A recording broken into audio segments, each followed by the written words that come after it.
Olá, este é o debate da Revista de Vinhos. Todos os meses convidamos duas personalidades do setor para connosco refletirem acerca de temas, sobretudo relacionados com a atualidade.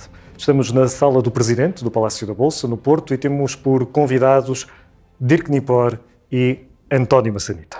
Com eles vamos então discutir aquilo que no mundo do vinho e também no mundo do vinho português está a acontecer. Dirk Nipor será muito provavelmente o protagonista mais conhecido em termos internacionais quando falamos em vinho de Portugal. Estudou economia na Suíça, mas tornou-se um enólogo autodidata. Em larga medida reinventou a empresa de família, a Nipor, a qual dirige hoje e na qual participa diretamente há mais de 30 anos. Por vezes é polémico, gosta também por vezes de apontar novos caminhos e isso será muito provavelmente das principais virtudes que tem. António Massanita é o enólogo do ano 2018 pela Revista de Vinhos. É filho de mãe alentejana e pai açoriano. Ora, começou por fazer vinho precisamente no Alentejo, mais recentemente revolucionou a forma de fazer e de comunicar os vinhos do Pico, no arquipélago dos Açores. Enólogo de vinhos próprios, também consultor noutros projetos, gosta de perceber a história para, a partir dela, criar a sua própria história, muitas vezes através de ensaios. Dirk, começamos por ti. Muitos terão dificuldade em imaginar-te como economista. Essa opção de estudo foi propositada ou simplesmente foi um acaso? Foi um acaso. Foi uma pessoa amiga da família suíça que tinha uns contactos e de convencer os meus pais e a mim de fazer um pré-estudo em economia na Suíça. E fiz esse estudo, mas aquilo era a pensar depois ir para uma universidade, mas o estágio que tinha que fazer poderia ter sido num banco, mas por acaso foi numa empresa de vinhos e o bug apareceu e nunca mais largou e de maneira que não continuei os estudos e fui para a Califórnia fazer uma vindima e pronto, foi assim que começou. António, a tua ligação ao vinho está em larga medida ligado ao rei. Também, é verdade. A ligação ao vinho é quase nenhuma. É desde pequeno que ia fazer vindimas em Santarém, mas nunca pesou nas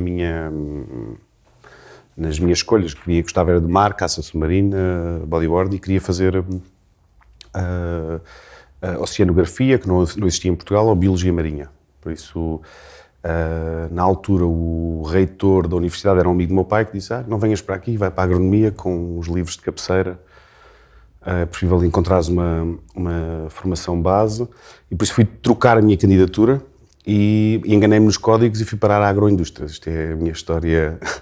No terceiro ano, em viticultura, tive o professor Rogério de Castro e comecei aos poucos a entrar. Começámos a montar um grupo de amigos na faculdade, que é o Frederico Vilar Gomes, o Tito, o Sofinato Pinto, o Braga, pronto, um conjunto de amigos na faculdade que tinham interesse com o vinho.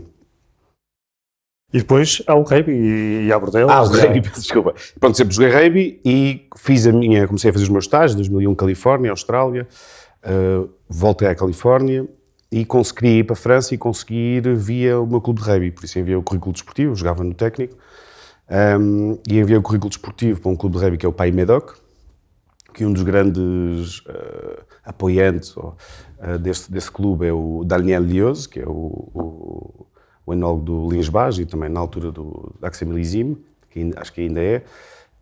Então consegui um trabalho no Chateau Linsbage através do clube de rugby. Pronto. Quando cheguei estava um bocadinho destreinado, por isso foi assim um bocadinho a reganhar, foi muito foco em pôr-me em forma e uma aprendizagem super gira. Depois disso foi o final da minha volta pelo mundo para chegar a Portugal e começar o projeto. Bem, calculo que tu, Dirk, nunca tenhas praticado rugby, mas lembro-me de uma entrevista que fizemos contigo há uns tempos, na Revista de Vinhos, em que tu apelidavas de monstro o teu primeiro vinho, o Robustus 1990. O que é que, entretanto, mudou para tu teres essa opinião sobre o teu primeiro vinho? Mudou mais a percepção que tu tens do vinho ou mudou mais a percepção que o próprio Douro terá sobre si próprio? Quando eu queria voltar para Portugal em 87, Gary Andrews perguntou-me se eu iria fazer vinho no Douro. Eu disse, claro, vou fazer vinho de Porto. Ele, não, vinho tinto. Eu, não sei, conhecendo-me, vou tentar fazer qualquer coisa. E então, que tipo de vinho é que vais fazer? E eu, suponho que o meu primeiro vinho vai ser um monstro, mas acho que daqui a 25 anos vou fazer vinhos mais finos, mais elegantes. E ele, que era uma pessoa que estava a tentar fazer um vinho mais afrancesado na Califórnia, virou-se para mim e disse: mas se queres fazer um vinho fino, porquê é que não fazes agora? E eu disse assim: opá, eu não faço ideia o que é um vinho fino, a minha escola é a Califórnia, os vinhos da Califórnia são pesados, alcoólicos, e na altura ainda nem eram assim tanto, já eram, mas ainda eram razoáveis comparados com hoje. Mas eu ouço dizer que há uns vinhos franceses na Borgonha e em Bordeaux que são muito mais elegantes, mais leves, mais afinados, mas eu nunca provei, e o pouco que provei contigo, de maneira que eu não faço ideia o que é que são exatamente, muito menos sei eu como é que se faz uma coisa dessas.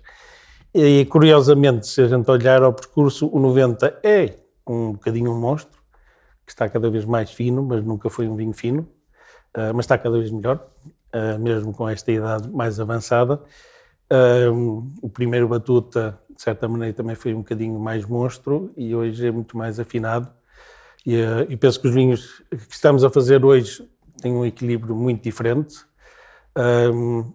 Em parte foi a procura de querer fazer vinhos mais leves, que eu sempre quis fazer, mas o Douro talvez não seja o sítio ideal, principalmente se usarmos as vinhas de vinho do Porto. Mas há aqui um processo que é inevitável. Nós conhecemos há 300 anos as vinhas para vinho de Porto. O sistema do ABC funciona efetivamente para o vinho do Porto, mas se virarmos ao contrário, as letras Fs, se calhar hoje, são muito mais adequadas a fazer um vinho tinto, para não falar nos brancos, que é óbvio, do que as letras A. Não, por acaso tens procurado vinhas com exposições norte no Douro, já há algum tempo. Nasceu a minha paixão, digamos, pelo vinho tinto no Douro, nasceu por uma compra de uma vinha errada. Eu queria comprar uma vinha em condições para vinho do Porto, e o meu pai queria comprar uma vinha, compramos a Quinta de Nápoles por ter acessos fáceis, por haver estrada e estar perto da régua. De maneira que era um argumento que para mim era impensável, mas acabámos por comprar. Não é? Compramos em 87, no mesmo ano em que eu comecei a trabalhar com o meu pai. Embora tenha sido eu a fazer o negócio, eu comprei porque ele quis comprar. Eu não tinha nada a dizer nessa altura. Mas há males que vêm por bem, se calhar. E a Quinta de Nápoles é na margem sul do Douro, de maneira que a maior parte das vinhas daquela região são todas viradas a norte ou menos viradas a sul, digamos. Às vezes sou cabeça dura, lá tentei fazer um vinho de Porto, mas desde o princípio achei que realmente aquela zona não era muito boa para vinho de Porto e talvez isso me tenha levado a concentrar-me cada vez mais ou a apostar mais no vinho tinto nessa altura.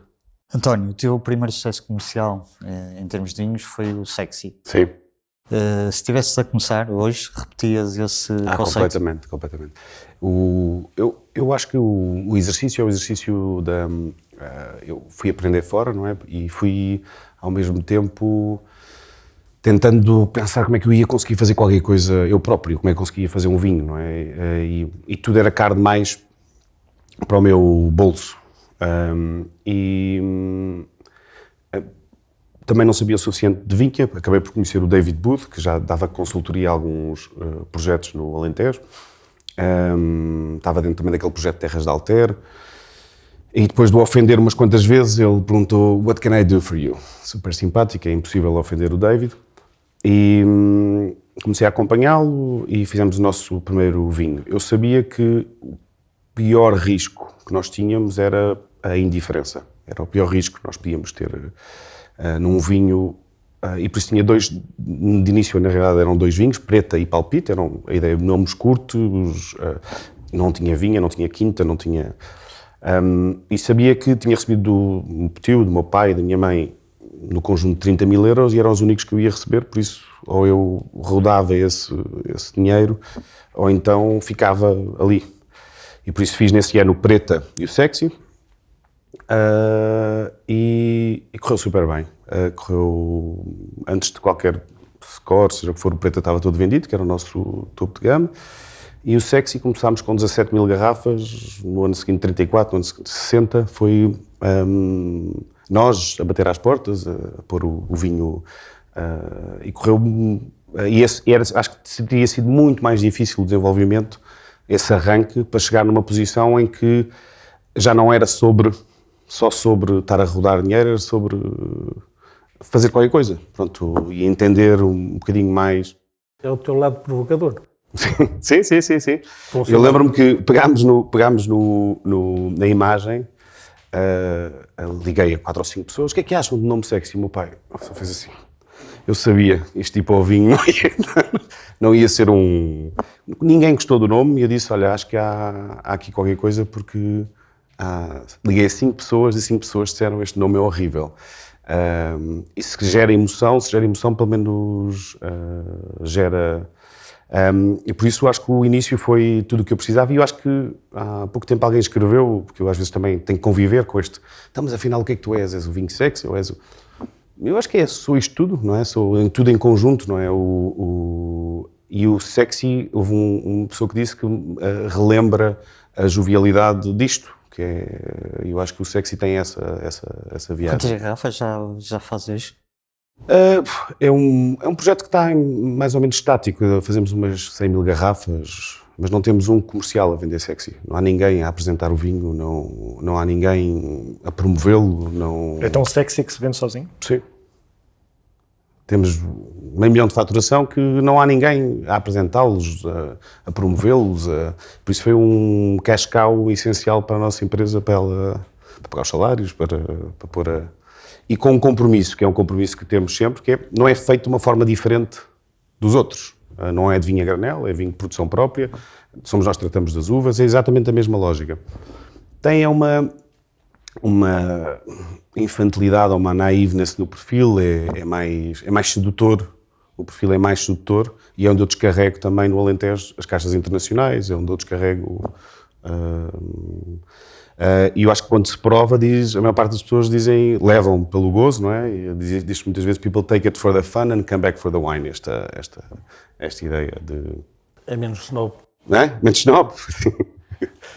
Dirk, integras a famosa geração que mudou os ouro a partir dos finais dos anos 90 e que de alguma forma também ajudou a mudar o entendimento do vinho português.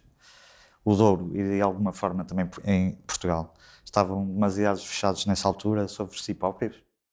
Não, havia uma prioridade que era o vinho de Porto, ponto. Falando do Douro, não é?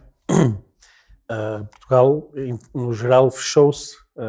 Salazar fechou Portugal e muito cooperativismo, de maneira que Portugal ficou parado no tempo, o que tem claras desvantagens, mas tem a vantagem de termos castas que hoje em dia já ninguém tem. Temos vinhas velhas, temos tradições, temos uma cultura muito própria e, acima de tudo, temos um país que, embora seja pequeno, tem uma diversidade impressionante, de maneira que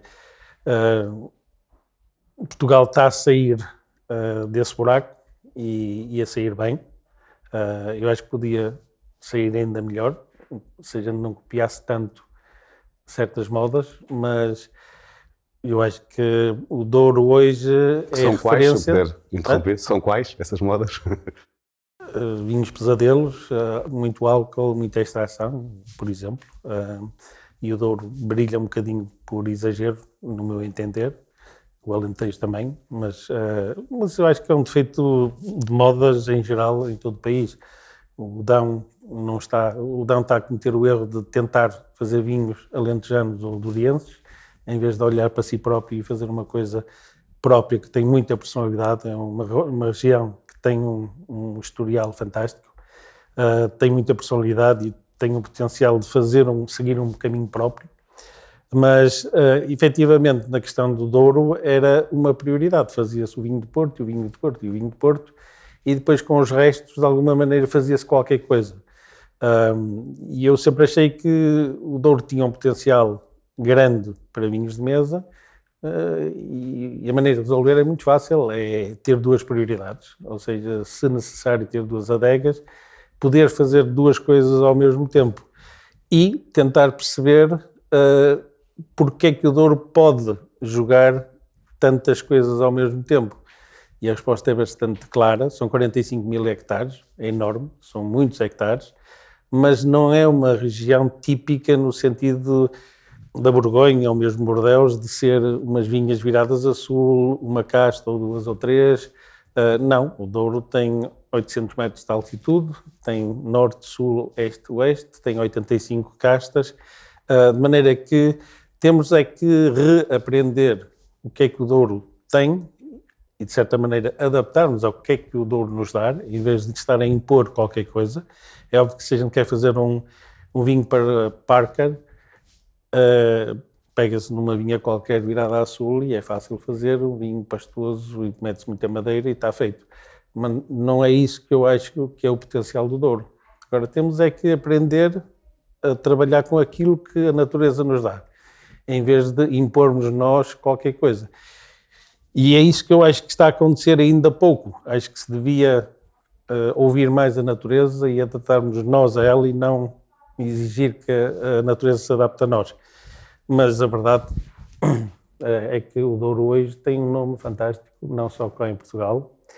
E eu penso que o Douro tem um futuro fantástico se continuarmos a não ter uma prioridade, ou seja, não apostar em guerras comerciais entre as casas de vinho de Porto e baixar preços e isso, não. Acho que se devia, se calhar, fazer menos vinho de Porto, menos guerras comerciais, apostar em boas marcas fortes, com alguma quantidade, mas não baratas, branco e tinto no Douro, fazer vinhos de garagem, fazer vinhos em pequena escala, mas afinando tudo para mostrar ao mundo que conseguimos ser tão bons como as melhores regiões do mundo. E uma tripartida que, no fundo, é trazer as pessoas à região mais bonita do mundo. Eu sei que politicamente não se pode dizer que é mais bonita, mas, na verdade, é a região mais intensa, mais dramática e mais impressionante que existe, com consequências que, para trabalhar, não é fácil. Mas mostrar essa parte difícil ao mundo é importante para as pessoas também perceberem que é preciso pagar um bocadinho mais, porque senão é impossível trabalhar nestas condições. Mas se jogarmos todos estes pontos e usando-os como sinergia, acredito que o Douro tem um futuro fantástico. Mas continuas, pegando nas tuas palavras de há pouco, continuas a achar que ainda existem no Douro vinhos muito parecidos e que 3 sub-regiões é pouco para exprimir o que o Douro nos pode dar? Não, primeiro, o Douro é grande e o Cima Corgo é diferente de tudo, o Baixo Corgo é diferente do Douro Superior. Não é que estarmos a falar de um Douro, se calhar nem é correto. Mas, infelizmente, eu acho que a maior parte dos vinhos do Douro sabem todos ao mesmo, independentemente de virem daqui ou dali. O que eu acho pena e dramático. Mas eu pego nesta questão do Nuno e refaço-te a pergunta. Se te perguntássemos agora qual é o perfil de um vinho DOC Douro, qual é esse perfil? Alcoólico, pesado, extraído, chato de beber. Eu não estou a ser politicamente correto, porque toda a gente acha que o Douro está a fazer vinhos fantásticos, mas eu acho que podia fazer muito melhor. O Douro é uma região, um terroir com tanta personalidade e com tantas personalidades que não era necessário estar a copiar outra coisa. Da mesma maneira que o Dão, e estamos a generalizar, não são todos os vinhos assim, mas da mesma maneira que o Dão está a copiar o Douro e o Alentejo, quando não devia, o Douro também está a tentar copiar o vinho de Bordeaux e Argentina e Califórnia, ou seja, é tudo promíscuo e é tudo uma receita.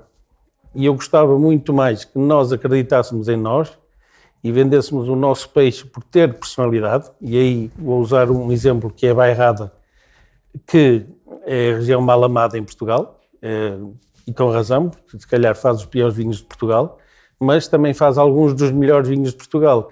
E neste momento o que a Bairrada está a fazer bem é que está a fugir da Touriga Nacional e do Merlot, está a fugir de fazer vinhos pesados, está a deixar a baga respirar o calcário e o clima e a personalidade da Bairrada.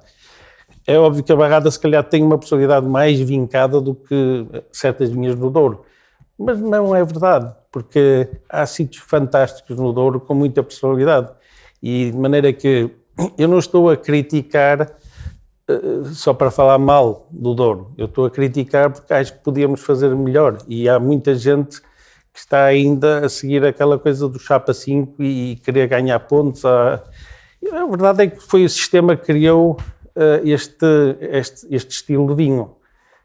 Mas Portugal não precisa disso. O futuro de Portugal vai ser, se nós jogarmos bem, todos, ok, fazer alguns vinhos mais comerciais, certa quantidade, sim, mas não é, nós nunca vamos competir com um Chile ou uma Argentina, mas Portugal tem que fazer vinhos diferenciados, com personalidade e que respeitem a região de onde vem. E aí, Portugal é o país mais interessante do mundo. Se calhar uma Grécia poderia ter um potencial como Portugal. Talvez alguns países de leste que eu não conheci, mas que hoje não fazem ainda os vinhos bem como deveriam fazer ou como poderão fazer. De maneira que o Portugal tem uma capacidade potencial de fazer qualquer coisa de diferente que eu acho que é por aí que a gente vai buscar a mais-valia. Não é por sermos carneirinhos e seguirmos qualquer coisa que os outros sigam. E é só isso, é fácil. António, calculo que não fiques indiferente, até porque a tua irmã também é enóloga na região do Douro, calculo certo. que não fiques indiferente a estas observações pertinentes. Ela e eu, por isso nós temos o projeto no Douro e eu subscrevo, subscrevo que há muito vinho no Douro imbebível, ou seja, entendo o exercício, entendo o que é que estão a fazer, mas imbebível, ainda por cima imbebível quando estão a ser lançados, por isso subscrevo. Depois subscrevo esta ideia de que cada sítio deve, pegando nesta definição de terroir, que cada sítio... O que é terroir? E para mim é uma coisa que não podia ser feita noutro sítio. Ou seja, eu tentar captar dentro de cada região uma coisa que é única dessa região. E o talento do Douro, o Douro tem... O vinho do Porto é esse cara, o reflexo disso, tem talento para estes vinhos chamam pastosos, mas potentes, concentrados. Agora, a questão de equilíbrio é uma questão mais delicada. Nessa viagem, são vinhos... Será que as vinhas A são para vinhos do Porto e as vinhas F são para vinhos de mesa? Não entendo que deva ser eu a decidir isto, por isso nós gostamos muito desta ideia de... Temos vinhas de mistura de 500 metros em granitos, e temos vinhas junto ao rio com muita touriga, plantações mais modernas.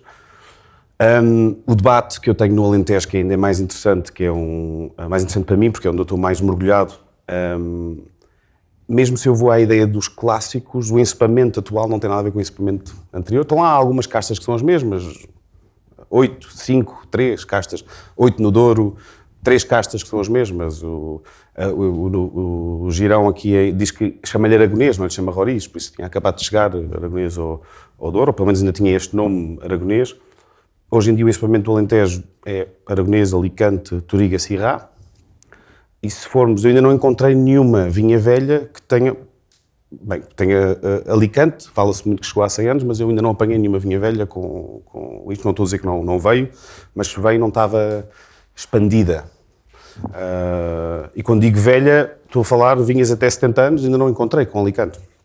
Com Granoir um bocadinho, depois vejo Castelão, Moreto, Alforcheiro, Tinta Carvalha, que curiosamente eu achava que era uma casta do Douro, mas é a irmã do Moreto e do Castelão.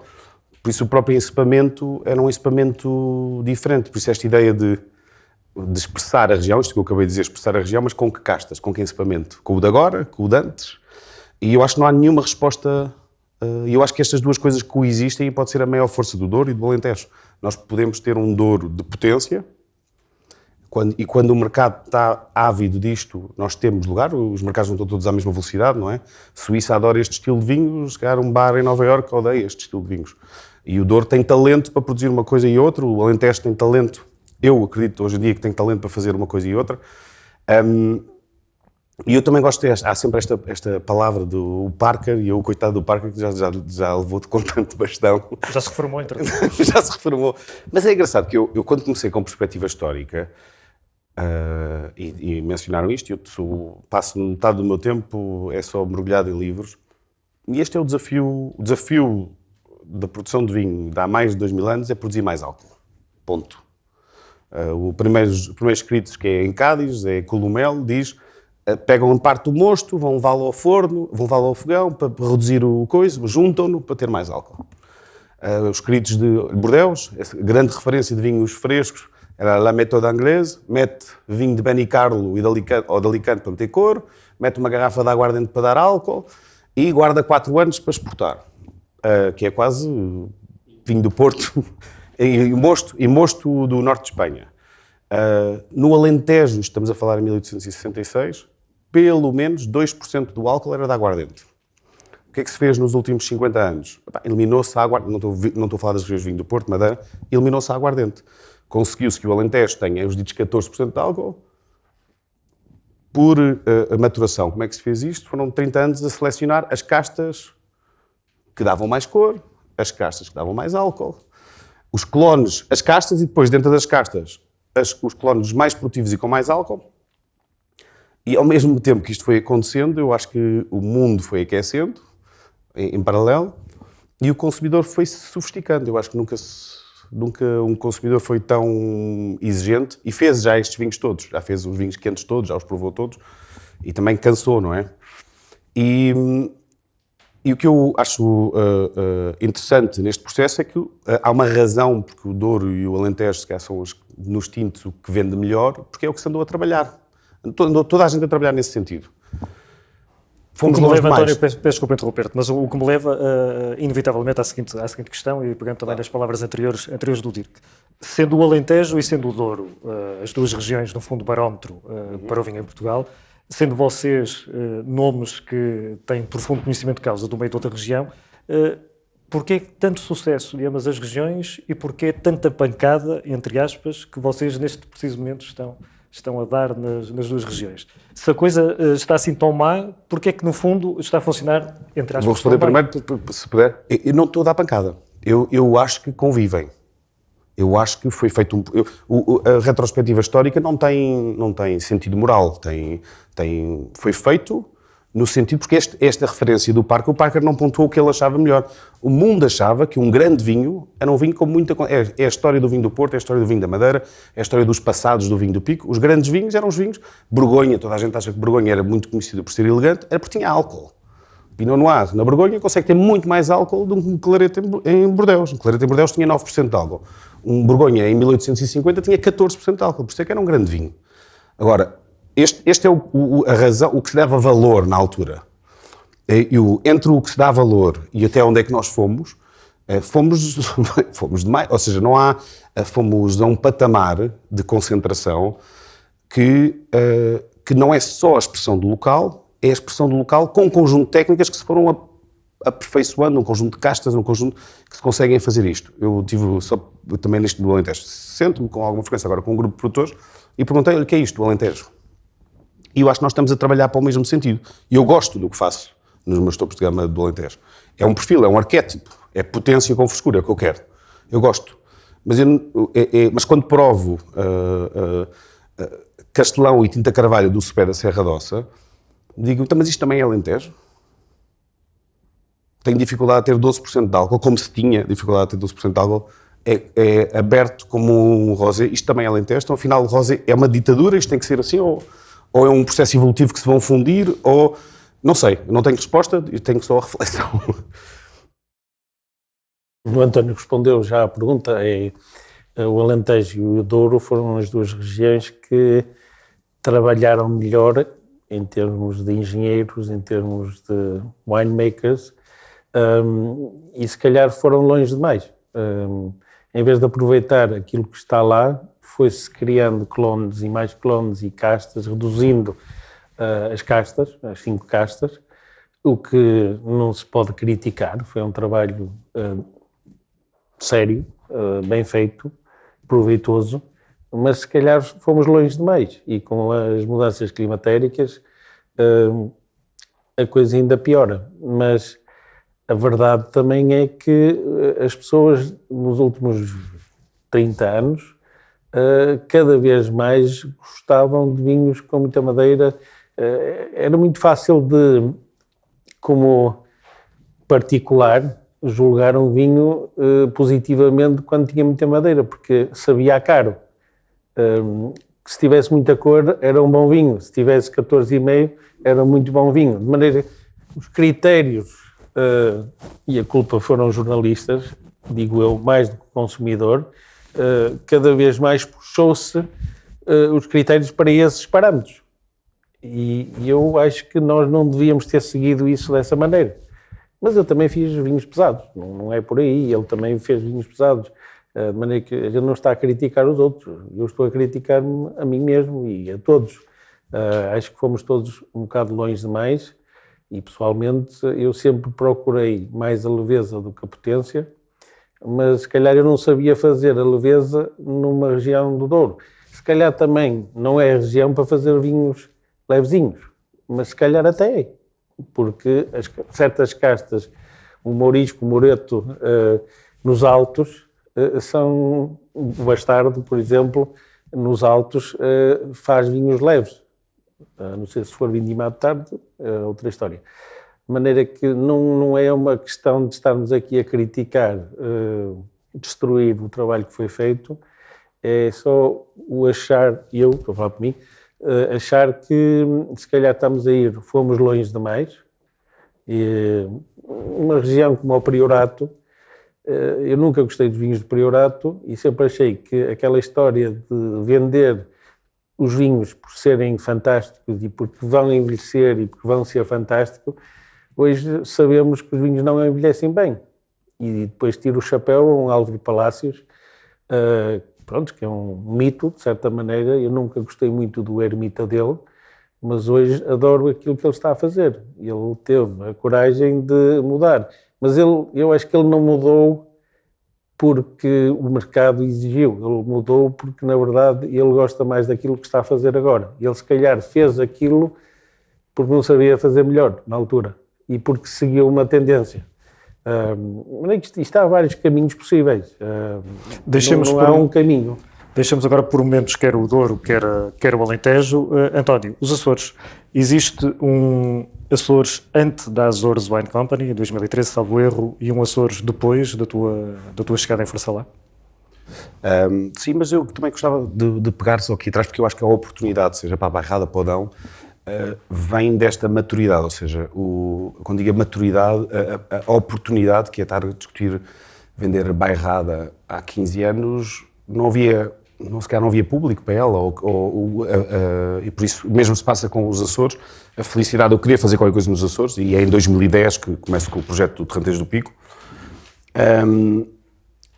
É a possibilidade das coisas serem o que elas são, ou seja, se eu pegar nas gerações que foram lá antes, o que foram tentar fazer é tentar que os Açores, pôr os Açores a saber a Brancos do Alentejo, porque era o que se via na região dos Açores, que é um exercício, para já, hercúleo, quase impossível, e outro, estragar, é como pôr queijo gratinado sobre uma ostra, pronto, é uma coisa... E eu tive a felicidade, e digo mesmo isto, de nascer num momento em que, de estar numa fase do mundo em que o mundo está pronto para o autêntico e não está pronto para o mesmo sabor. Por isso tive essa sorte de estar num... E quando faço o primeiro ensaio de Terrantejo do Pico, de recuperação desta casta em via extensão, é um exercício muito ligado. Eu sempre quis fazer qualquer coisa com os Açores, tinha tentado plantar uma vinha em 2000, nos terrenos de um tio meu, e o vinho era por si magnífico, salino, puro, não era um vinho que eu já tinha provado antes.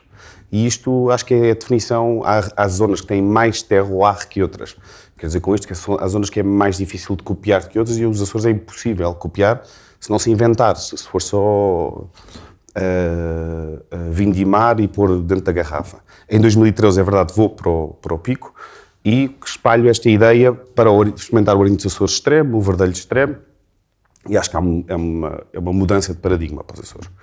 É uma mudança de paradigma no quê? Uma pergunta que um dia estávamos todos produtores, qual é que foi a diferença? Eu acho que a nossa intervenção foi fazer só o que aquilo dá, em vez de tentar fazer outra coisa.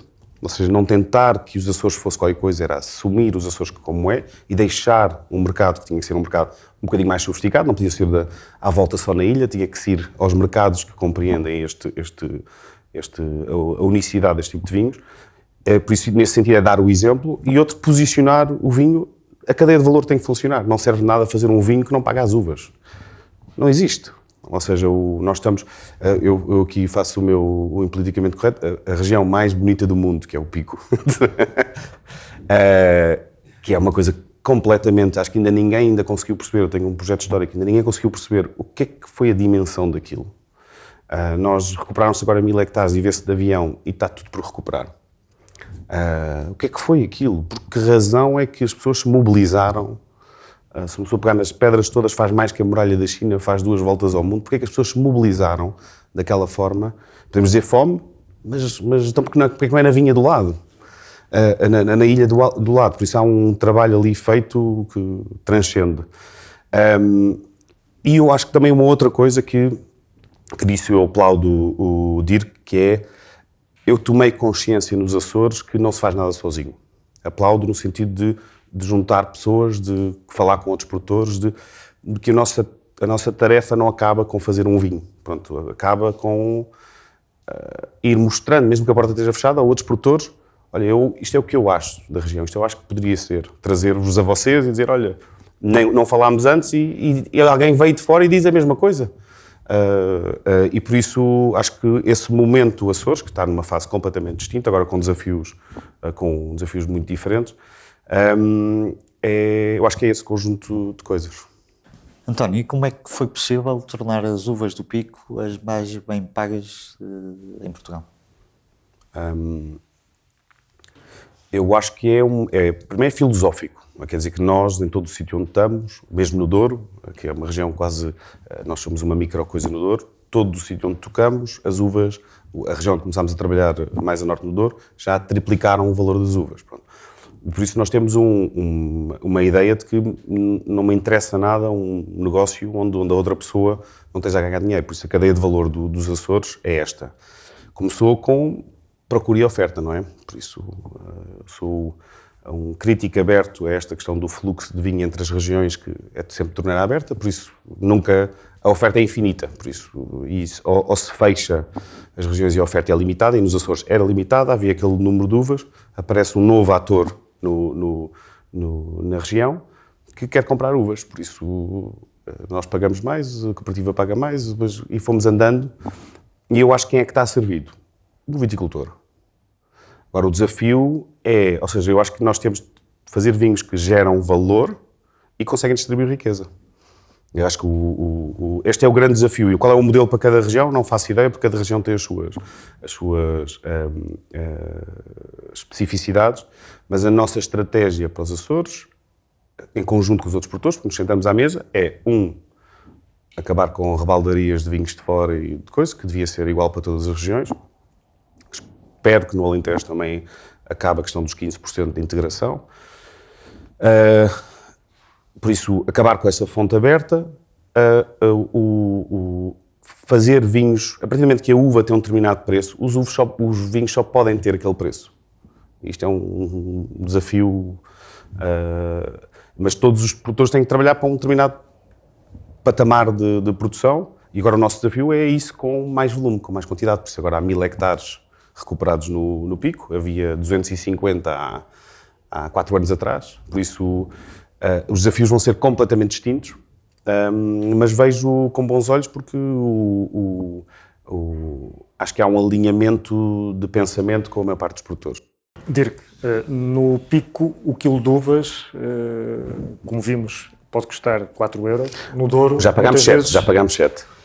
No Douro muitas vezes não chega a 40 cêntimos. O mundo está ao contrário. Tá, é um mundo complicado, tem muito a ver com a procura e a oferta. Existe a opinião de que o vinho de Porto está a subsidiar o vinho de mesa. Eu acho que daqui a pouco vai ser exatamente ao contrário. Existe os cartões no Douro, que é uma lei que não está errada e que tem mantido os preços do vinho do Porto relativamente altos. Tem ali várias coisas que até legalmente não estão bem, mas ainda é uma coisa que subsidia o lavrador, é uma ajuda ao lavrador, e mais tarde ou mais cedo vamos ter que rever toda essa situação, mas tem que se ter muito cuidado como é que se altera as coisas, e eu às vezes tenho medo de que certas empresas tenham uma atitude agressiva de mudar só por mudar. Não é uma questão de só fazer melhor, é só mudar por mudar e criar um problema social dramático no Douro. Agora, que não é justo, não é, mas há que trabalhar bem para as coisas equilibrarem-se. E neste momento, por ter havido um ano fraco em quantidade, os preços do Douro subiram dramaticamente para o vinho de consumo. Curiosamente, para o vinho do Porto não se nota tanto. De maneira que há que ter um bocadinho de cuidado, mas socialmente nós temos que pensar e equilibrar certas coisas e pagar mais caro a uva em si, porque senão não é sustentável. Eu acho que gostava sobre isto de fazer uma provocação e também aplausos, porque se pegarmos todas as regiões do mundo que são neste perfil, vinho do Porto foi a única que conseguiu chegar até aqui. Por isso a ferramenta do benefício garantiu uma ferramenta de estabilidade no preço das uvas, os anos com menos produção, e eu acho que como nestes temas também pensar qual é a solução para o pico, não é? Porque é uma cultura que custa manutenção 4.000 a 8.000 euros por hectare, tudo feito, e produz 1.000 a 2.000 quilos. Por isso é fácil perceber que é subsídio dependente, mas mesmo assim eu gostava de olhar para uma coisa que fosse livre. Mas quanto tempo é que demora a lá chegar? Mas a provocação no vinho do Porto, que tenho ouvido produtores de vinho do Porto a dizerem isso, a queixarem-se que subsidiam, mas foi a forma de cartelizar também. Por isso, foi uma forma de dizer, ok, tudo bem, eu suporto, mas se quiseres fazer vinho do Porto, tens de ter 150 mil litros em casa, agora que já são 75 mil. Quer dizer, eu disse, está bem, eu pago a fatura, mas fecho isto para uns quantos agentes, pronto. Aí eu acho que aí é a discussão, tira-se o benefício e tira-se os 75 mil, eu não tenho nada contra eu acho interessante o modelo porque funcionou, a realidade é que funcionou. Minifúndio, conseguir trazer o minifúndio até ao século XXI é uma coisa que se perdeu. Não, a produção mínima para se poder produzir vinho do Porto, eu penso que a lógica inicial não era errada e tem muito a ver com a lei do terço e criar estoques e criar estabilidade, mas é óbvio que tem um lado negativo que se calhar também as casas quiseram controlar, que é não deixar um pequenino entrar e fazer o que lhe apetece, como lhe apetece, quando lhe apetece. Mas isto lá está, isto também está ligado com os cartões, isto são tudo situações que não estão perfeitas, mas eu acho que vão ter que ser resolvidas, mas têm que ser muito bem resolvidas e têm que ser com cuidado. Antigamente também o lavrador podia fazer o bloqueio, podia fazer X% mais vinho do Porto, autorizado, com a condição de não vender durante X anos. A ideia é muito boa, só que quando de repente aparece alguém a dizer que isto é só para os ricos, só para os que têm dinheiro, é que não é. É bom para o setor todo e é bom para o lavrador, dá uma mais-valia ao lavrador, mas depois entram politiquices e estraga tudo, porque eu acho que não é o pobre que não vai poder fazer, é qualquer um pode fazer, e aquilo é uma produção própria, de maneira que é uma maneira de guardar qualquer coisa que daqui a 5 anos vai valer mais. Mas quando se entram depois em politiquices, dá asneira. E muitas coisas, mesmo no setor do vinho do Porto, têm um lado muito político. O presidente é escolhido consoante o governo, em vez de ser uma pessoa escolhida, e não estou a criticar o atual presidente, mas chateia a ideia de as pessoas não escolherem uma pessoa para aquele cargo pelo serviço que vai fazer, mas sim por causa da cor da política. Há aqui muitas coisas que não estão bem, mas eu devo dizer que se a gente olhar ao Douro há 30 anos e olhar hoje, o Douro hoje está arranjadinho, está ocupado, parece um jardim comparado a 30 anos. De maneira que as pessoas também têm uma memória um bocado curta. Este país hoje não tem nada a ver com Portugal de há 30 anos. As pessoas, muita gente nova não viveu isso, não faz ideia o que é que era Portugal quando ainda estávamos fechados. De maneira que nós estamos no bom caminho em geral, mas há muita coisa que temos que resolver e pensar bem, porque uma decisão errada neste momento pode dar cabo de uma região. É tão simples como isso. O Beaujolais Nouveau foi uma coisa fantástica que deu cabo de uma região durante 30 anos. Só agora é que o Beaujolais está a recuperar de uma ideia genial que deu cabo de uma região. De maneira que o que parece muito bom num primeiro olhar, pode ser um desastre 2, 3, 5 anos depois. Vamos agora mudar de tema, falemos dos vinhos bio. Vocês viajam por todo o mundo, sabem tão bem como nós que cada vez mais se vai cavalgando essa onda dos vinhos naturais, de menor intervenção, um pouquinho mais minimalistas, muitas vezes até se confundem grande parte dos conceitos. Dir que tu criaste o movimento Netcool. O que é esse movimento e esse movimento foi um movimento pensado ou aproveitaste e cavalgaste a onda? Não, foi um movimento pensado. Mas, primeira coisa, eu acho que nós temos que ser cada vez mais responsáveis por aquilo que fazemos relativamente ao nosso planeta e não digo que não temos que ser fundamentalistas, mas a questão bio, para mim, quase que não se põe. Agora, até onde é que é bio, o que é que não é bio? E aí, outra vez, politiquices e aberrações. Depois temos uma indústria química que tem um peso muito grande e uma influência brutal em todo o sistema. E eles olham à venda do produto e nós temos que começar a pensar no nosso planeta e fazer as coisas como deve ser. Nós trabalhamos em biodinamia, mas a biodinamia já não é uma resposta técnica, é mais uma atitude, de maneira que torna-se mais complicado, mas acho muito válido.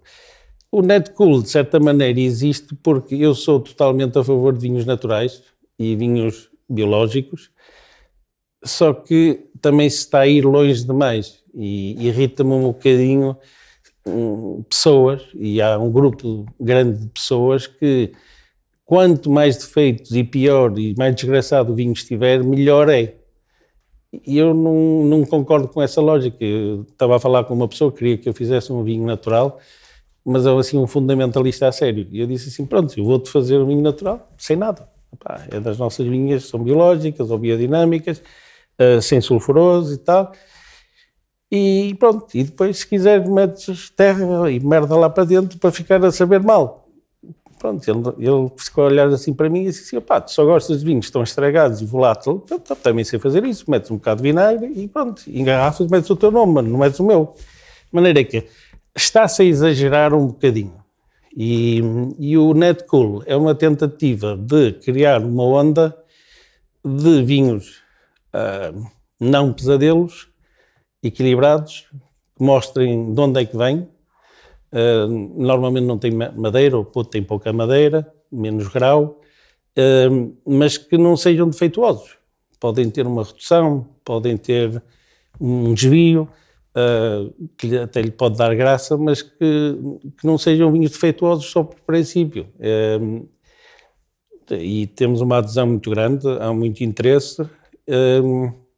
E, ao princípio eu tinha a ideia de pedir amostras e controlar e tal, e depois comecei a pensar, não, o Netcool é descomplicar as coisas e não criar regras, é não haver regras, de maneira que a solução é muito simples, é trabalhar com pessoas que pensam da mesma maneira, que querem trabalhar biológico, ou que trabalham em biológico, mas não têm o carimbo, não têm isto, nem têm aquilo, porque estamos a seguir outra vez a ficar tudo muito complicado, e fazer um vinho que seja típico daquela região, com aquela casta, ou o que for, mas fugir um bocadinho do fundamentalismo. António, há vinhos naturais ou todos os vinhos são naturais? Gostei imenso da resposta, porque eu acho que subscrevo. Eu diria que estamos todos de acordo, estamos todos à procura de produtos mais... Há um consumidor sofisticado à procura de produtos autênticos, naturais, genuínos. A palavra natural já lá vamos, ou artesanais, vinhos de quinta. O que queremos com uma carga social, ou seja, preferimos uma vaca de relva do que uma vaca de ração. E temos esta preocupação de ir até lá. Por isso, essa preocupação existe e sempre foi intrínseca ao produtor responsável, vamos supor, ao produtor de quinta, ao produtor de, pronto, como lhe quisermos chamar. Quando começou o tema dos sulfitos, eu comecei a ver, mas afinal, como eu tenho os meus vinhos em 50 e 70 de sulfuroso total, mas não tem nada a ver com movimentos, tem a ver com uma forma de fazer vinho, que porque é que se há de fazer mais quando se pode fazer menos. É só esta parte filosófica. Relativamente à melhor viticultura, eu tenho, vou pegar no Alentejo, que é sequer o tema, tenho 12 hectares em biológico, tenho 20 hectares em produção integrada e o resto é proteção integrada, que é mais ou menos a mesma coisa que produção integrada, mas como é uma vinha de sequeiro, tem mais a ver com o maneio do solo, a diferença entre uma coisa e a outra. O que é que eu acho? Eu acho que há coisas interessantes no biológico que nos fazem, sobretudo o abandono dos herbicidas, é difícil em vinhas novas, acabadas de plantar, mas depois a partir daí não é complicado o abandono dos herbicidas. Agora dizer, é para abandonar. Bem, a produção integrada neste momento baniu todos os herbicidas de contacto. E baniu porquê? Por questões de saúde. E não é saúde de quem bebe, é saúde de quem aplica. Por isso o tema nesta ideia de o que é um vinho responsável, não é só o que é que vai para dentro da garrafa, é também o que é que faz ao meio ambiente, que não é esse o tema principal nos herbicidas nesta forma de utilização, mas é o que é que faz à pessoa que aplica. Agora, qual é o melhor sistema se eu comparar os dois? A pegada de carbono do biológico é maior que a da produção integrada, tem que filtrar mais vezes que o trator, os níveis, a questão do cobre é uma questão pesada e que ainda não há solução. Por isso, esta questão, se eu tenho uma dor de cabeça, devo tratá-la com uma aspirina ou com um chá. Podemos ignorar a ciência ou podemos dizer, não, mas este chá faz pior do que esta aspirina, então usar a inteligência para usar ou evitar a dor de cabeça. Claro, isto, a grande parte, pode parecer que estou com tenho que tomar esta posição por causa desta ideia de que biológico é entendido como natural, mas do ponto de vista da análise de vinho, se eu analisar a minha vinha biológica, os meus vinhos biológicos versus os meus vinhos de produção integrada, eu tenho mais cobre no vinho. Isto é relevante, não é relevante? Bem, se fizermos que a Revolução da Borgonha dos anos 90 é o início do pré-mox, é relevante por duas coisas, para mim. Que é, não sei quais são as implicações de saúde, dois, não sei quais são as implicações no envelhecimento dos vinhos. Cobre agarra o glutatião, precipita, por isso retira potencial de envelhecimento. E alguém que eu estava a fazer este discurso diz-me, sim, mas tu arranjas forma de resolver isso ou não? Se tu usares a cabeça, ou seja, não olhar isto como um determinismo e dizer assim, se for assim acontece aquilo outro, está bem, já percebeste o que acontece, então como é que resolves para que não aconteça? E eu acho que este é o grande tema para mim sobre, o vinho biológico, o vinho biodinâmico, não existe, mas a certificação biodinâmica ou natural incorporam um barulho de valores. Biológico é uma forma de fazer e acho que é uma coisa que eu respeito e que estou a testar. Biodinâmico, respeito imenso, não compreendo e não faço, não estou a aplicar. Natural, eu acho a estratégia do DIRC tem que ser, achei brilhante, porque eu acho que há uma estratégia, estou a dizer no melhor dos sentidos, há uma ideia, pronto, e essa ideia dos vinhos naturais, eu tenho no monopólio da Suécia, metade dos meus vinhos estão listados como naturais, mas são eles que os listaram, perguntaram como é que os tinha feito e entram no natural, por isso, mas a definição de natural, que é uma definição que eu ainda não sei qual é que é, que acho que de base são praticamente todos, preocupa-me por ser autoproclamada. Ou seja, quer dizer que fazer o trabalho bem feito, com o objetivo de ter a expressão de terroir, a expressão de sítio. Eu posso dar exemplos concretos, não é? Que é alguém no Wine Summit, o Simon Wolf diz, os vinhos naturais sente-se logo entre eles, e depois disso ao mesmo tempo são muito diferentes uns dos outros. Eu disse, peço desculpa, sente logo que é um vinho natural, e o que andamos aqui, supostamente andamos sempre na conversa do terroir do sítio, mas são parecidos uns com os outros. Como é que é a expressão do centro-sítio? Afinal, qual é a definição? E eu não estou a falar, não é uma conversa de consumidor. As pessoas devem beber aquilo que lhes dá prazer, e aquilo que eu gosto do vibe do movimento natural, como gosto do vibe da cerveja artesanal. O que eu não gosto é de moralismo, ou seja, de alguém que aprendeu a fazer vinho há 2 dias e que agora está-me a dizer que assim é que é vinho que é feito, não sei bem, e pergunto-lhe 2 ou 3 perguntas e desmontou-se a teoria, nem tem vinha, nem sabe se é biológica, nem... resumindo, eu acho que preocupações de todos é minimizar o impacto no ambiente. A minha vinha tem que estar tão boa ou melhor quando a minha filha pegar nela. O impacto que eu tive à volta tem que ser 0 ou positivo. O que eu estou a plantar tem que durar mais que 30 anos, por isso senão vai ser uma vergonha. A minha filha pega na vinha e diz, meu pai, estão a ver o que é que ele plantou, isto é para arrancar, não dura. E por isso leva-nos para outros temas sobre o plantar. E sinto que, como é que eu estou a tentar, agora, como é que se resolve isto? Como é que se resolve? Eu passei agora a escrever nos contrarótulos os sulfitos que tenho, se pus leveduras ou não pus leveduras, comecei a fazer a receita e deixo a quem quiser decidir se entende se ele é natural, se não é natural, acho que é um bocadinho este. Não, mas um dos problemas dos vinhos naturais é que é exatamente o contrário do terroir. As pessoas gostam dos vinhos pelos defeitos, ou pela técnica, ou não técnica. Ou a ausência dela, claro. Claro. E de maneira que sabem todos ao mesmo. Claro. E tanto faz ser da Borgonha, como da China, como exatamente. Da Bairrada, sabe tudo igual. De maneira que vai contra tudo aquilo que eu acho que devia ser. Claro. E os vinhos dos Açores, António, são vinhos verdadeiramente de terroir ou enologicamente são manipulados, como muitos insistem? Não sei quem insiste, por isso, se calhar alguém que insiste. Eu, como sou um bocadinho autista... Estás a falar dos vinhos dele ou dos Açores em geral? Dos Açores. Não sei, eu digo sempre, todas as minhas apresentações começam em inglês, começam a monkey could do this wine. Isto não tem nada a saber, tipo, pegar nas uvas, selecioná-las, prensá-las, decantar, fermenta, bentonite, engarrafa. Isto... E qualquer pessoa que quiser imitar é chegar lá, arranjar uvas... isto é a versão máxima dos vinhos. Não, para já, a fase 1 para mim era só o que é que dá. O que é que dá? E o que é que eu acho? O básico envelhece bem. Tem super frescura, super manualidade, sentido de sítio. Os vinhos envelhecem bem.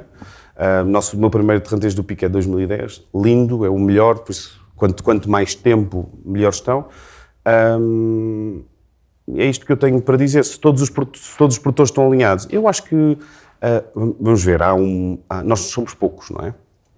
Mas eu gosto do caminho que está a tomar, por isso eu consigo confundir-me em algumas provas cegas. Eu consigo, numa prova cega, já achei que era meu e era de outro produtor, porque não estava no meio de vinhos que não eram os meus. Eram vinhos mostrados. Disse, isto deves-me estar a tentar enganar com o meu vinho dos Açores, e pimba, era de outro produtor.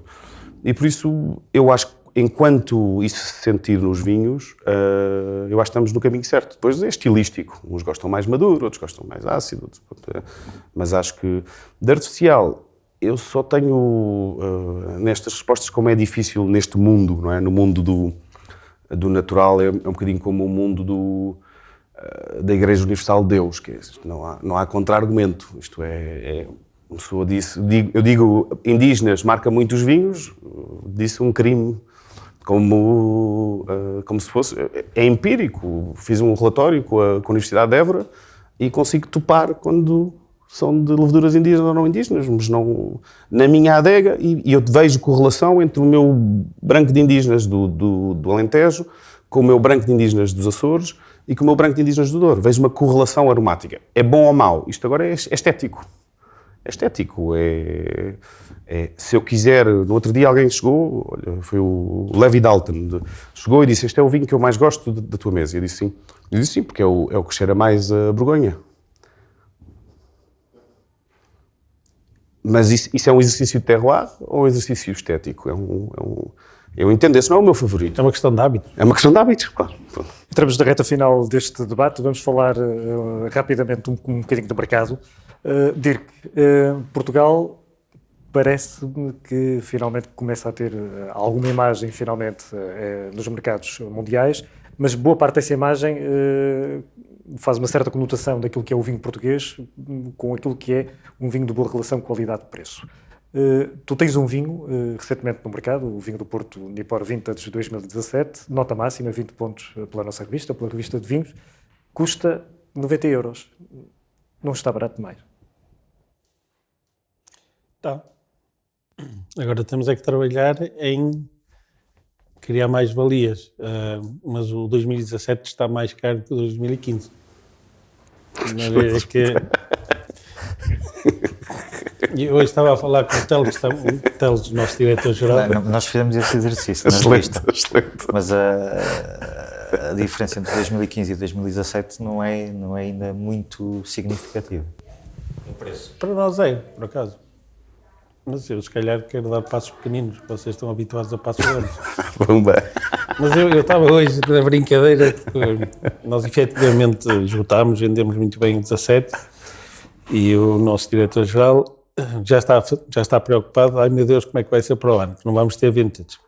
E eu, antes de ir para aqui, entrei no escritório, eles estavam reunidos e eu virei para o hotel e disse assim: olha, eu já sei como é que vamos resolver o problema. Nós vamos lançar agora o Bioma 2017, vamos vendê-lo a 1000 euros a garrafa e já está tudo bem. Eu para mim, se for a 500 também não está mal.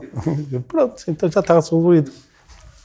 Agora, entre pedir... O mercado ainda não está, no fundo estás a tentar dizer que o mercado ainda não está preparado para receber vinhos portugueses a um preço mais elevado, é isso? Parece que não está, mas antigamente os ingleses não faziam colheitas e eram contra as colheitas e hoje fazem. E estão a fazer um trabalho muito bom e muito sério e estão a posicionar as colheitas para cima e não para baixo. O Vintage 17 nas casas em geral subiu um bocadinho de preço. As casas têm engarrafado vinhos excepcionais, vinhos velhos, que estão a ser vendidos entre 2.000 euros, 3, 5.000 euros a garrafa. O leilão em que nós vendemos aliás, 2 garrafões, entretanto, de 1,5 litro com a Lalique. Estamos a falar de uma garrafa de 1,5 litro que foi vendida por $130.000, 1,5 litro. De maneira que é óbvio que há qualquer coisa que não está bem. E se a gente comparar isto com preços de Bordeaux ou Borgonha, algo está muito mal. E o setor de vinho do Porto é um setor relativamente estável, mas que vai fazendo assim umas coisas. Mas safou-se. E o Salazar, de certa maneira, por ser uma coisa quase estrangeira para estrangeiros, deixou o setor existir, bem ou mal, criou algumas aberrações pelo caminho, mas o setor de vinho de Porto existe e agradece e tem um grande nome pelo mundo. Eu gostava que o vinho de Porto, se calhar que houvesse menos guerras comerciais, menos supermercado e sermos um bocadinho mais snobistas, porque o vinho de Porto é sem dúvida um dos grandes vinhos do mundo. Agora, isto tem que se ir fazendo devagar, mas neste momento nas categorias especiais o setor de vinho de Porto está bem. Em geral talvez está a cair um bocado, mas nas categorias especiais acho que está a correr bem. Eu insisto novamente nos vintage, porque se são vinhos que têm um potencial de longevidade tão grande, porque é que só agora começamos a olhar então, para o preço? O que é que tu achas? Tu ainda não provaste o Bioma 2017, mas é um vinho fabuloso. Vamos partir do princípio que vocês lhe dão 19,5 ou 20 pontos. Vendo a 500 euros à saída ou a 1.000? Há pouco falavas das grandes empresas. As grandes empresas, nomeadamente dos vintage, sobretudo dos vintage de 2011, passaram a vender vintage substancialmente mais caros do que faziam até 2011. E no exercício, que há pouco o Nuno estava a referir e bem, que a revista de vinhos fez na edição de setembro passado, Eu vi. Havia uma evolução que, em alguns casos, era zero. entre Vintage da colheita de 2011, da mesma casa, é isso que estamos a falar, e o Vintage de 2017. Também não há aqui uma certa falta de coragem de vocês todos que operam no setor? Parece que estão todos, de alguma forma, à espera que alguém dê o primeiro passo para depois Vai ser a seguirem a resposta carruagem. torta, estou-me a preparar. Não há, mas nós aumentamos o preço bastante. Para nós faz uma diferença grande. Não sei, eu vi a estatística e não faz muito. Sim, vocês aumentaram, é verdade. Mas No setor em si, não. É? Mas o setor do vintage também acho que está numa fase muito interessante. Acho que o baralho está a ser remexido e vai haver umas mudanças muito interessantes. Eu acho que há muitas casas que não faziam vintage muito bem, que estão neste momento a fazer coisas muito interessantes, de maneira que há mais players a fazer coisas interessantes. De maneira que eu acho que vai haver aí uma remexida muito positiva que pode ter a consequência de algum aumento médio do vintage. Curiosamente ou não, o António nos Açores tem vinhos mais caros que o Newport Vintage 2016. Não, tenho um vinho, é verdade. Aquelas minhas 450 garrafas. De quê? É o Saborinho. Mas não sei se é para fazer algum comentário, desenvolver. Não, eu acho que se há produtor a marcar as referências de preço, eu digo que ir para cima, não, no melhor dos sentidos da valorização. Por isso, eu que senti sempre relativamente aos Açores, aos Açores e ao que faço, quão único é um vinho. Ou seja, isto é uma interpretação própria, não é? Não há nenhum... Depois podem vir pontuados e reforça, mas não faço isso como um exercício de pontuação, faço um exercício do que é que eu acho deste vinho e do potencial dele. Por isso, os dois vinhos mais caros que temos, que é a Vinha Centenária, que são 75 euros, e o Saborinho, que é mesmo um ensaio, consegui fazer uma vez, foi em 2015, depois 14 fiz 40 garrafas, por isso e está lá, é super interessante. 2015, que eu acho que é um arrepio nas costas, porque pensar que os tintos dos Açores podem vir a ser aquilo, de uma casta que é o Saborinho, que é a tinta negra, pronto, que é uma casta supostamente, uma casta considerada inferior ou considerada menos nobre, feito sem esforços hercúleos, não é tentar que os Açores, não, é vindimar, vinificar, estagiamos e engarrafamos, é isto. E eu acho que esse vinho, quando pensámos o posicionamento de preço, ele tinha que tocar só nas mãos de quem o quisesse entender e provar. Por isso, essa é a valorização dele. E se tudo correr bem, em 2018 temos mais um bocadinho. E é esse que vamos ver hoje ao almoço? Também. também. Dir que depois do Douro e de todas as experiências que já fizeste também fora do país, decidiste também apostar muito na Bairrada e no Dão. Mas ao que parece, na Bairrada todos falam de ti e no Dão menos. Consegues perceber porquê? Consigo. É fácil de explicar. Primeiro, a Bairrada sempre foi a menina dos olhos azuis para mim. Para mim é o melhor terroir de Portugal. Os primeiros dois vinhos que eu representei, vendi, Torres Simões e Gonçalves Faria, eram na Bairrada. Eu fiz vinhos na Bairrada em 94, 95, 96.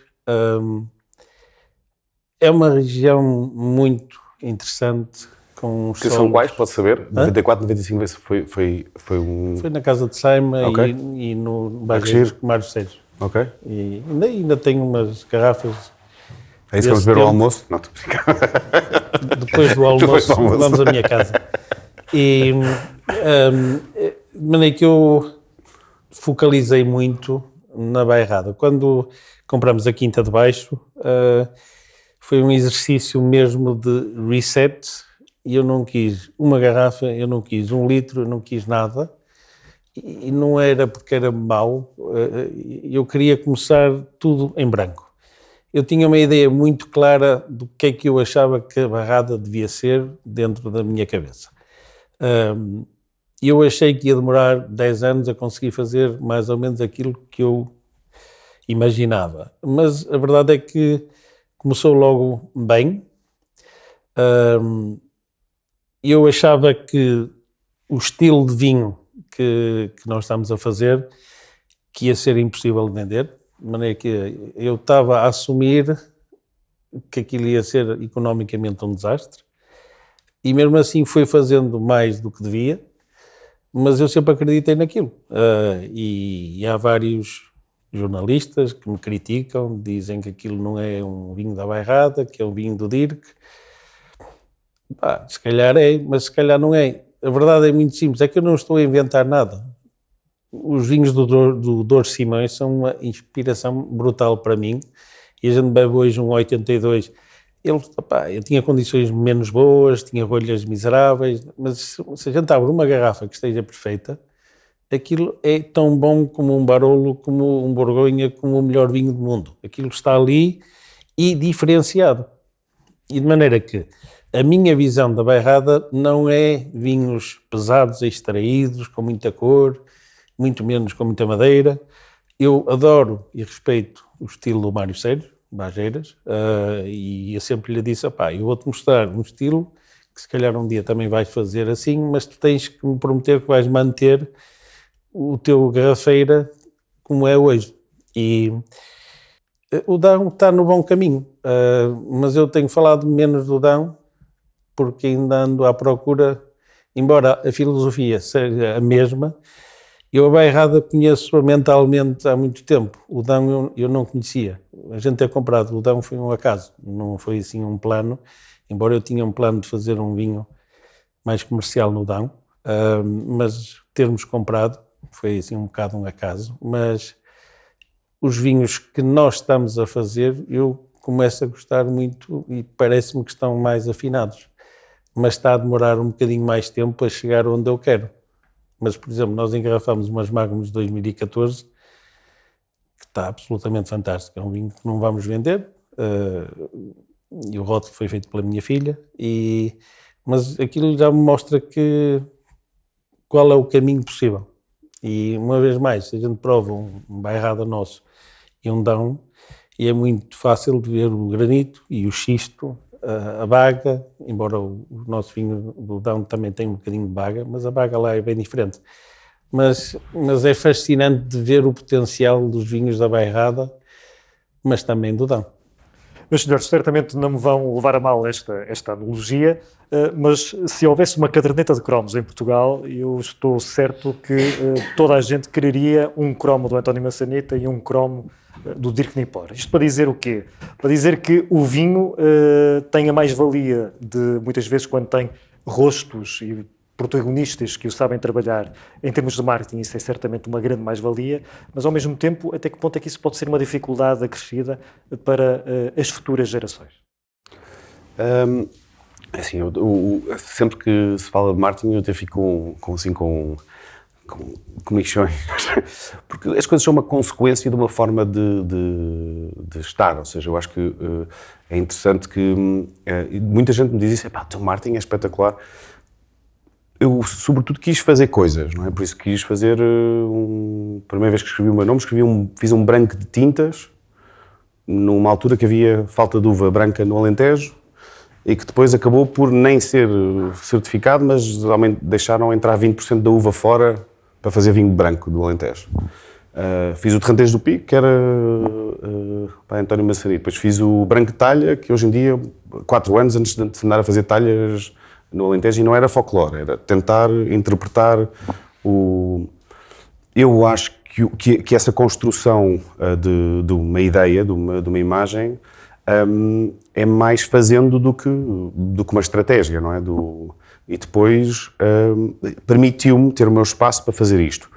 Relativamente às próximas gerações, eu acho que deve ser um inspirador, e eu acho que é neste sentido, que é, não tem que ser só carneirinhos, não tem que ser só o mercado quer, então nós entregamos. E há uma expressão de uma entrevista agora há pouco tempo, disto que dizer, tem que me apresentar este foi o Seabra, numa entrevista nos Estados Unidos, diz: tem que me apresentar esse senhor, o consumidor, que eu nunca o conheci, por isso.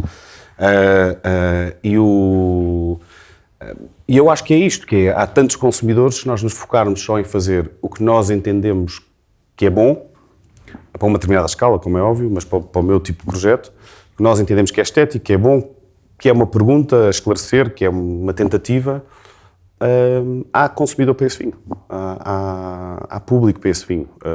Se o que fizermos não é qualquer coisa, mas se for irrelevante, provavelmente é fracasso. Mas se for relevante para algumas pessoas, há espaço para continuar. Agora, não tenho dúvidas, é que toda a gente quereria o meu cromo. Dirk, o teu caso é ligeiramente diferente do António, porque tu já és uma nova geração e já estás a colocar no negócio outra geração. Não, mas eu gostava que houvesse mais maçanitas em Portugal. É uma das coisas que peca. Nós temos alguns, mas ainda era bom se houvesse mais. Relativamente às próximas gerações, no meu caso, falando agora da minha família, o que eu sempre disse aos meus filhos é: o mundo é pequeno demais para dois Dirks, de maneira que vocês têm que ser vocês e nunca tentem ser eu, não tentem imitar, porque não tem interesse nenhum. De maneira que eu tenho dois rapazes que estão muito fixes, começam a ter uma personalidade muito própria e a não tentar ser eu. A minha filha ainda é novinha, essa não tenta nada ser eu, já é bom. Mas acho que era bom haver mais pessoas a fazer experiências e fazer coisas diferentes e aqui voltamos outra vez a não sermos todos carneirinhos, se calhar olhar mais para o Portugal, o nosso Portugal, e tentar aprender com os velhinhos e tentar perceber o que é que a natureza nos dá e sermos nós a adaptar-nos à natureza e não aquilo que é o modernismo. O winemaker moderno é que manda, é o rei, é o senhor de tudo e eu discordo com isso. A nossa função é respeitar, é como a educação dos filhos, é acompanhá-los, não é estar a impor e a empurrar para ali ou para ali. Eles têm que seguir o caminho deles e nós só temos é que ter o cuidado deles não fazerem asneiras. Às vezes é bom deixá-los fazer asneiras e de maneira que não vejo problemas nenhum. Dirk, és um experimentalista por convicção, por gozo, por inquietação. Já tens na manga um próximo projeto fora da caixa? Bem, isso é um defeito de fabrico meu, que eu tenho a consciência que faço coisas a mais, mas não consigo mudar. Pronto. Sim, há muita coisa. Mas não queres desvendar? Não. Para já não, mas estamos, o Anselmo Mendes e eu estamos a fazer qualquer coisa em conjunto, uma brincadeira, mas pronto. De resto, eu acho que neste momento a minha cabeça diz-me que eu devia consolidar aquilo que estamos a fazer e não estar a fazer mais asneiras e mais coisas e fazer aquilo que estamos a fazer melhor. António, mesma pergunta Mas para diz ti. isso aqui, há 20 anos que diz isso, a cabeça. Sim, temos, sobretudo, este projeto desta vinha no Sopé da Serra d'Ossa, Val de Sebo, que estou transtornado, quer dizer que estou completamente confuso, confiante que até agora o que estive a fazer no Alentejo foi expressar o terroir, mas é com um conjunto de castas. E esse conjunto de castas que dão um perfil de vinho e as vinhas plantadas sobretudo nas zonas mais sequeiro e menos úmidas, fez este Alentejo que eu adoro. Adoro bem feito, acho que nós conseguimos fazer vinhos com potência e frescura. Esta vinha não tem nada a ver com isso. Os vinhos, o que sai de lá parece que vem de outra região. Ninguém em cegas pode dizer que aquilo é Alentejo. E eu acho que esse é o novo projeto. O novo projeto para já é só testá-las sozinhas, depois entender que cada uma destas era uma cor de um desenho, ou era uma composição em que o Alfecheiro era cor, o Castelão é um meio termo, mais tardia e com frescura, a Tinta Carvalho aberta. Não sei, este é o novo desafio E vem uma catrefada de vinhos que eu também não sei como é que os vou, muito bem como é que os vou lançar, em que fases, mas que já estão produzidos alguns. Vamos provar ao almoço. António Massanita, Dirk Nipor, a revista de vinhos termina assim mais este debate. Agradecemos a ambos, agradecemos também à Associação Comercial do Porto a disponibilidade desta sala do Presidente. Até à próxima.